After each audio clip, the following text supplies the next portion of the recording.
Venezuela already has the world's highest inflation, and it looks like the economic crisis there is about to get even worse. For us now, the little we have is half to buy food and half to buy medicine. That's my situation right now. Buying from street vendors who are the ones who sell the cheapest, because if you go to a supermarket, you have to pay taxes, and food is much more expensive.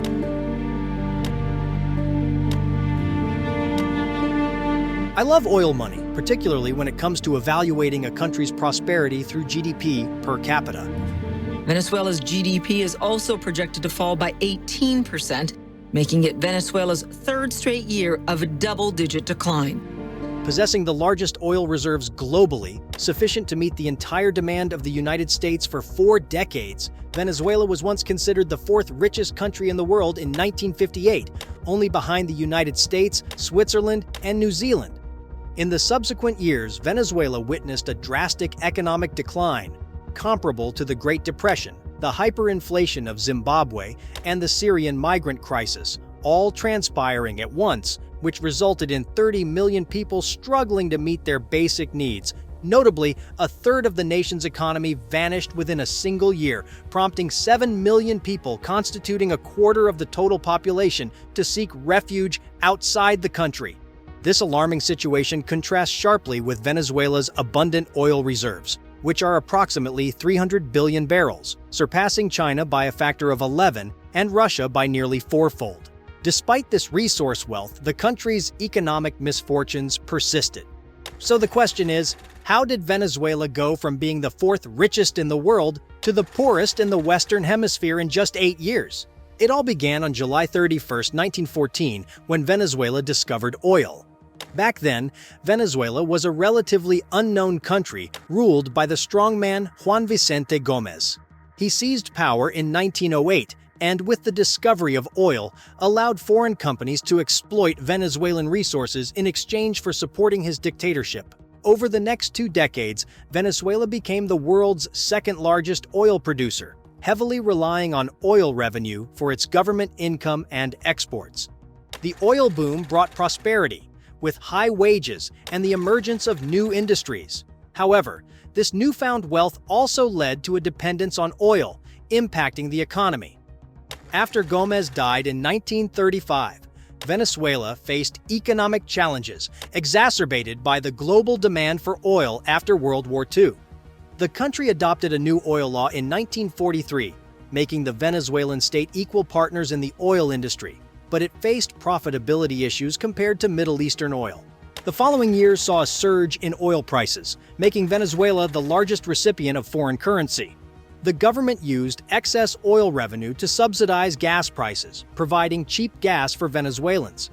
However, growing public pressure led to demands for a more equitable distribution of wealth.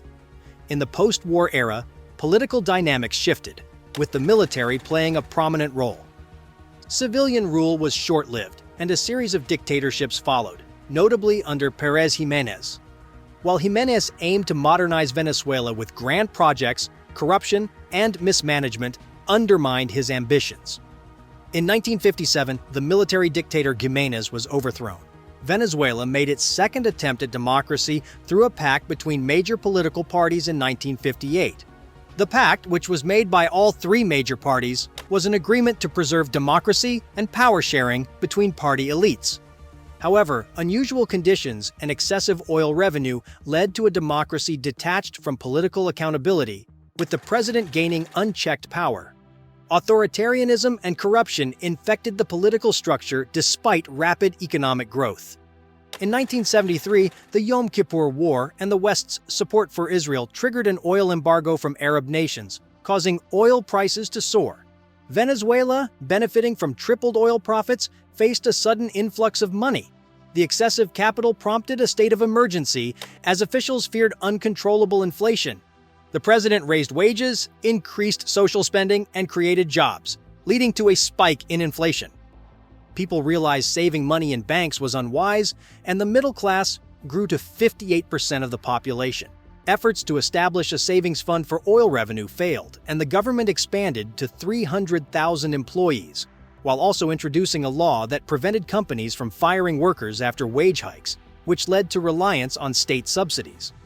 This led to small businesses going bankrupt, and a few large businesses, artificially inflated, produced the majority of goods. In 1983, the president initiated the nationalization of the oil industry, prompting oil companies to halt investments. In 1988, oil prices not only stabilized, but significantly dropped. From ordinary citizens to leaders, most people didn't consider the consequences of this decline. The economy relied heavily on the state, currency was overpriced, and many jobs were unproductive and state-mandated. Cash flow dwindled, leading to a mounting national debt. The bolivar was dramatically devalued in 1983, causing a surge in the cost of living as most products were imported. To prevent a panic withdrawal of foreign currency, campaigns imposed capital controls and fixed exchange rates. Venezuela's dependency on the global market became unsustainable due to stagnant oil prices. Corruption in the black market thrived as people sought ways to navigate the turmoil caused by manipulated exchange rates. By 1989, the economy contracted by 10%, leading President Perez to implement drastic measures like stopping debt payments, removing price controls, raising gas prices, and cutting social spending. This resulted in a rapid devaluation of the currency, doubling gas prices, and sparking violent protests culminating in military intervention. Between 1981 and 1989, poverty in Venezuela increased tenfold, revealing the government's pervasive corruption. Former presidents faced embezzlement charges, and foreign companies benefited from bribing the government figures. The population, unaware of the economic significance of saving oil wealth, yearned for the perceived stability of past dictatorships. In February 1992, when a mysterious paratrooper, Hugo Chavez, attempted a coup, many Venezuelans cheered, disillusioned with the state of their country. However, the coup was unsuccessful, and he was arrested. Chavez went on to become a hero and a symbol of anti-corruption to the poor. He was later released under the presidency of Rafael Caldera. Over the next 6 years, Venezuela's economic troubles deepened, including a banking crisis that wiped out 11% of its GDP, and inflation soared to over 100%. Amid the growing demand for change, Chavez emerged as a prominent political figure. In 1998, he was elected with a mandate to address decades of corruption and economic issues. Born into poverty, Chavez had risen through the military ranks during the campaign against leftist guerrilla fighters in the 1970s. Despite his military background, he developed leftist sympathies and formed a secret organization with like-minded officers advocating for a socialist government in Venezuela. By the time of his election, almost half of the population lived in poverty. Corruption was widespread, and inequality had reached unprecedented levels. Chavez professed a belief in democracy and promised to address these issues during his campaign. Seeking change, voters approved a constitutional rewrite, resulting in the formation of a new Congress dominated by the individual's allies. The country transformed, becoming the Bolivarian Republic of Venezuela, marked by the initiation of the Bolivarian Revolution. In 2001, Chavez introduced 49 new laws, granting the state authority to seize land and divide large agricultural plots. Additionally, a new petroleum law was enacted, paving the way for increased state involvement in the oil industry. Despite being state-owned, the oil company PDVSA previously operated independently from political influences. However, in an attempt to attract capital and expertise, the company opened its doors to foreign entities, a move criticized as a covert form of privatization. This change had positive effects on Venezuela, notably a significant rise in oil production since its decline post-nationalization. PDVSA's autonomy as a for-profit oil corporation, focused on minimizing payments to the government, displeased Chavez. Consequently, loyalists with little to no experience in the oil industry were appointed to PDVSA's board, leading to employee protests and eventually a coup against Chavez. Although he was unseated briefly, the aftermath included a 2-month halt in oil production, resulting in substantial financial losses for the country. In response, he terminated nearly 20,000 employees, branding them and their supporters as enemies of the state. To combat rampant inflation, price controls were imposed, and banks were compelled to offer affordable loans to both key industries and the general populace. Despite initial challenges, the situation eventually stabilized, with high inflation and cheap loans encouraging spending and loan acquisition by Venezuelans.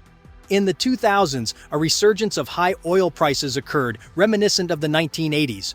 This time, rapidly developing countries like China drove a massive demand for various commodities, including iron, copper, and oil. By 2008, the price of oil had skyrocketed by 600%. Unfortunately, the lessons learned from the economic challenges of the 1950s and 1970s seem to be overlooked or forgotten, particularly by Chavez. Rather than saving excess oil revenues for future uncertainties in the oil market, Chavez utilized the booming oil market to fund his socialist agenda. This involved implementing extensive social programs known as missions, which subsidized essential needs such as food, housing, and jobs for the less privileged. He also brought in thousands of doctors from Cuba, making imports affordable and reigniting economic prosperity. For Venezuelans, the immediate impact was an improvement in their quality of life, reminiscent of the prosperous days of the 1970s.